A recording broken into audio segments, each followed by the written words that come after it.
Hey, what's up, you guys? So recently I had a conversation with another sister, and I was sharing with her that when I first became a believer, I was very new to the Christian culture and like the Christian vernacular and all the Christian words. It was just very foreign to me because I didn't grow up in church. So I had to kind of like learn all of these things.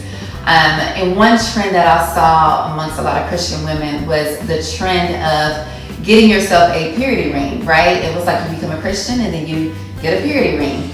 And let me just say this, I'm not knocking purity rings.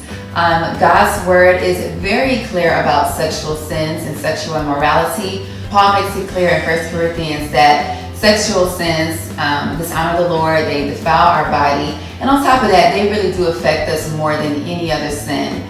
But my concern is that a lot of times we start to think that abstaining from sex or being celibate equals purity, or we'll think that abstaining from sex and being celibate equals salvation. I think it's so important that we don't minimize purity to saying no to sex. Purity isn't just about abstaining from sexual sins. That's a part of purity, but that's not the only thing that purity is about. In Matthew 5, Jesus says, if you even look at a woman with lust, then you've already committed adultery in your heart. A lot of people have become self-deceived and self-righteous because they don't realize that purity starts with the heart.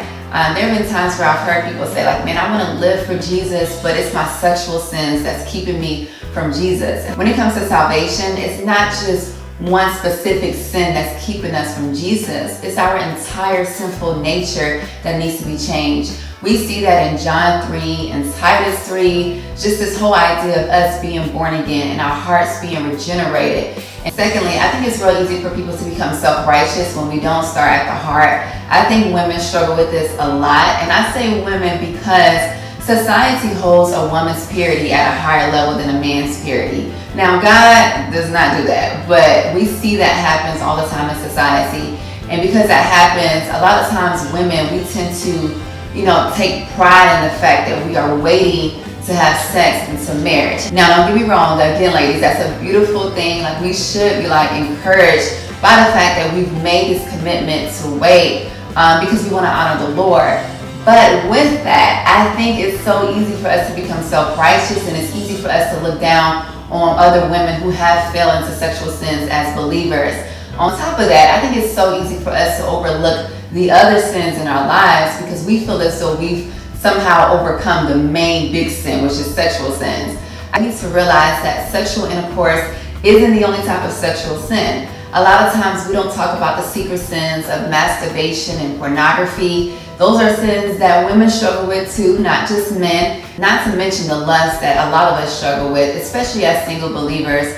I know for me, I live in Atlanta and it's hot, and guys walk around with like these muscle t-shirts and the sleeve tattoos, and I'm like, Lord, like, come on, so just a reminder that purity is more than just saying no to sex, that it does start with the heart. I just want to encourage my sisters to know that when we stand before God, our righteousness will not be found in the fact that we waited to have sex into marriage. Our righteousness will always be found in Jesus and Him alone. And that's some true encouragement for sisters who have fell into sexual sins as a believer, to know that you can be forgiven for that. Our righteousness will always be found in Christ. And again, it's not to minimize sexual sins. That is something that we should put to death. But it's just a reminder that purity is much more than just saying no to sex. Purity is really about exercising holiness in every area of our lives and just really putting to death anything that contaminates or pollutes the heart and the mind. So yeah, that's just some encouragement for us.